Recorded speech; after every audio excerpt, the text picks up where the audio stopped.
We're going to pick up where we left off in the last video. Before we do that, I did a quick render just to show you guys what this looks like so far. I think it looks pretty good. It looks detailed. So what we're going to do now is we're going to add some brake components that go between the wheels, and maybe in the next couple of videos there's some pieces that connect to the leaf spring and the chassis. So we'll try to tie up this area a bit. So I'm going to hide this render. Let's go to left viewport, zoom in, layer manager, let's unhide the blueprints. Okay, what I want to do is maybe select one wheel, and let's select that blueprint. If it's frozen, you won't be able to select it, just keep that in mind. Hide unselected.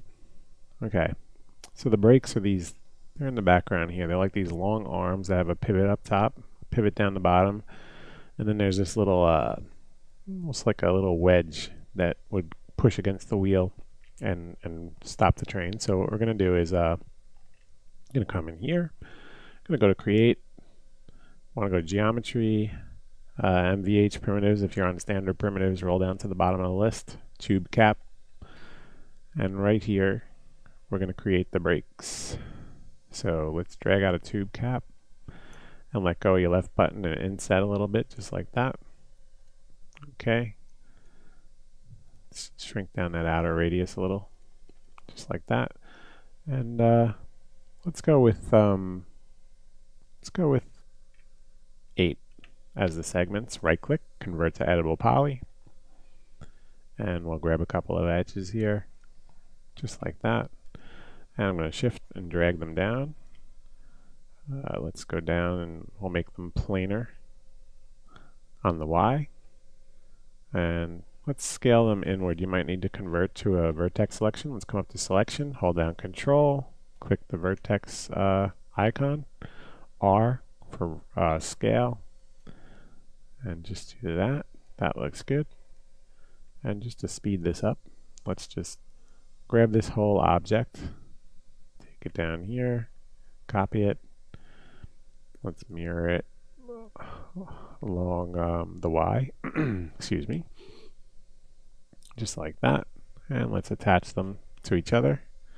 Attach right there, go to vertex, sorry about that, F3 so we can see what we're doing, and let's just weld these. Probably going to do them in 3 operations. They may be kind of close, so if you did them at once it would go down to 1 vert, just like that. Let's grab this set of edges and this set of edges, Control Shift and E, we add a loop in there. That's just going to add a little tightness to everything later on. Going to grab the bottom selection of vertices, and we're just going to F3, just going to move them down a little bit, right to there, maybe back. Let's not do back, let's do this. Add a bend. There we go. And start playing with the angle value. Let's try X. It's not X, Y. Y will do it. First thing first, let's come over here. And down at the base level, the bend isn't reacting the way we want. So if we go to the base level, and we go to hierarchy, affect pivot only, center the object. It's because the pivot was down low. Now if we come back, let's delete that bend and just start with a new one. Okay, let's go to Y. That seemed to be working. I'm just going to give a little, just like that. Okay, I'm not unhappy with that. Let's collapse that down. Collapse 2. Okay. It's a little back further than the wheel, so it should roughly be back there. Well, not that far back. Let's pull it out to where the wheels are. Right around here, maybe midway through the wheel, just like that. That gives us the clearance we need. Back to the left viewport. And let's add a turbo smooth on top of this. 1, 2, 3 times hit T on your keyboard with the modifier list. There we go. I'm going to perspective again. And what I'm going to do is I'm just going to elaborate on the detail of the model. So maybe let's do this. Select the set of polygons. Let's inset them. A little less than that, but that's exactly what I want. Okay. Let's invert the selection. Control and I. And let's do an extrusion. And let's right click that value, and then we'll just do something like that. So that's 1.1 inches. Let's see how that looks. and give 2 iterations on the Turbo Smooth. And that's kind of how these pieces look. They're different shapes and different references I've seen, but we're going to just take this now, and I'm going to let's grab this one and this one, these 2 polygons, and we're going to make a little bump that comes off that mounts that other part of the brake. We'll do an extrude, and we're going to pull it out a bit, just like that. Check for OK. And now we're going to take these 2 edges.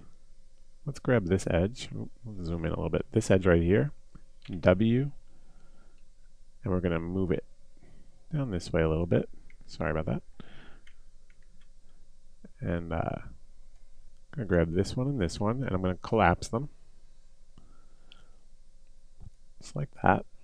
We'll do something similar at the other end. I think we may not collapse it this time. It might want a different effect. Let's move it around. Something like that. F4 off. Let's turn on Turbo Smooth. And that's kind of what we want. Just a little more detail in here maybe. So what we're going to do is take those 2 polygons. We'll do an inset. Just like that. That's perfect. Extrude. Right click to zero out the value and go negative. Just like that. Check for OK. And let's see how this looks. Okay, not bad. F4. I'm going to grab these verts and just move them up a little. Looks like it was a little thin down there. Okay, that's not bad. On the back side, you'll see we have faces. Alt and Q to isolate that. I'm going to get rid of those. That's from the extrusion. Okay, let's do this again. Okay, now if you want to, we can come down here and we can probably do symmetry. And want to turn off slice along mirror and Z. F4 so we can see what's going on. Now you see that black artifact thing? That means that the center faces are a little too close to each other. So I'm going to first try to grab this mirror plane and move it and see if it rectifies it. And as you're doing this, you can toggle on wireframe on and off, and you can rotate it, and you'd see if there were artifacts there. And right now it looks like they're no longer here, so that's a good thing. Let's turn off the symmetry and the Turbo Smooth, and now let's tighten up the model a little bit. So we're going to come in here, ring at the bottom as well, Alt and R on that edge selection. We're going to use connect, and we're going to use 2 segments and maybe a little bit of a pinch value out towards the edges to maintain that shape, just like that. And let's try this again. Up, symmetry, turn on, and turn on Turbo Smooth, and that's really good. So I'm going to have a little pin that comes through here. We're going to have a brake assembly that pivots around this, and another pin area up here. So we're going to cover these holes, but they're there, and they're perfectly round, so we can use them for what we need. Let's just call this brake underscore arm dash 01. Okay, let's exit isolation and see how that looks. That looks pretty good. I think I want to bend it a little more later, but we can always decide on that later. So what we'll do now is we're going to make a little piece that covers this hole, this beautiful hole that we just made there, and we're going to make maybe some pins that go through like axle here, and wherever we have these openings we need like a little mechanical pin that goes through. So I'm going to pause the video and we'll pick that up in the next lesson.